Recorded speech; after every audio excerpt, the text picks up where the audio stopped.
ایک آدمی مسلمان ہے، قرآن کو مانتا ہے، کیسے ممکن ہے کہے کہ ہمیں حکومت اسلامی کی ضرورت نہیں؟ اس کی ضرورت کا انکار کرنے والا در حقیقت اسلام کا انکار کرتا ہے۔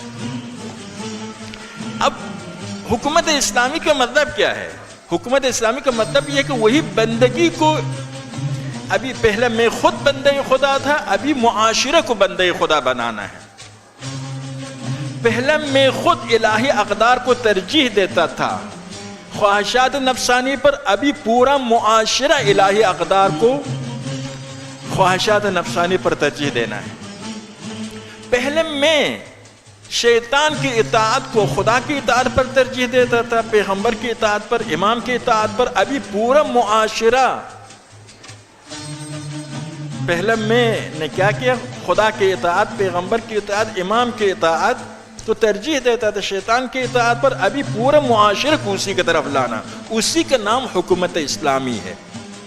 یعنی معاشرے کی تربیت، جامعہ کی تربیت، قوم کی تربیت، وہ اقدار جو ہر فرد میں ہونا چاہیے پورا معاشرے میں پیدا کرنا۔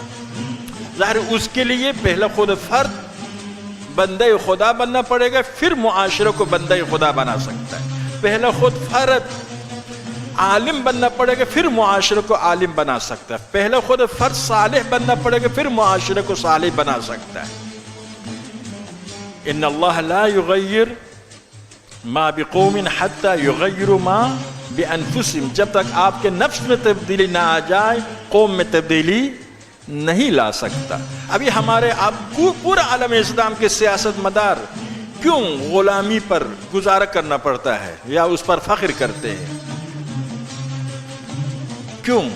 وجہ یہ ہے کہ اپنے نفس میں تبدیلی نہیں لایا۔ نفس غلامانہ نفس ہے، شیطان کی غلامی، نفس امارہ کی غلامی، دنیا کی غلامی، تو یہ پوری قوم کو بھی اسی طرف لے جائے گا، پوری قوم کو بھی اسی طرف لے جائے گا۔ تو حکومت اسلامی کی اہمیت کی وجہ ہمارے شہید نے، ایسے اس کی زندگی میں نمایاں پہلو یہی تھا، لیکن اسلام کا یہ اہم پہلو ہے آپ جانتے ہیں۔ اور ہمارا اب اس کے بعد تیسرا مرحلہ عالم میں، پوری دنیا میں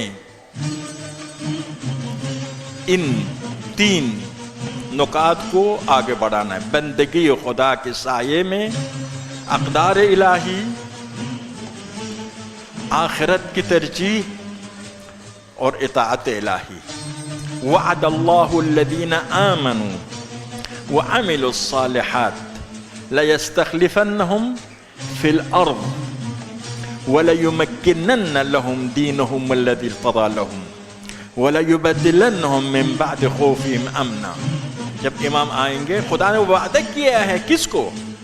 ایمان والے اور عمل صالح والوں کو۔ امام زمانے کا نام لیتے ہیں، ہمارے احادیث نے بتایا ہے کہ یہ ہوگا امام زمانے کے زمانے میں، ورنہ یہ قانون الہی، آپ مومن بن جاؤ اور پھر عمل صالح کرو، خدا آپ کے ساتھ ہے، خدا آپ کے ساتھ ہے، قانون الہی ہے۔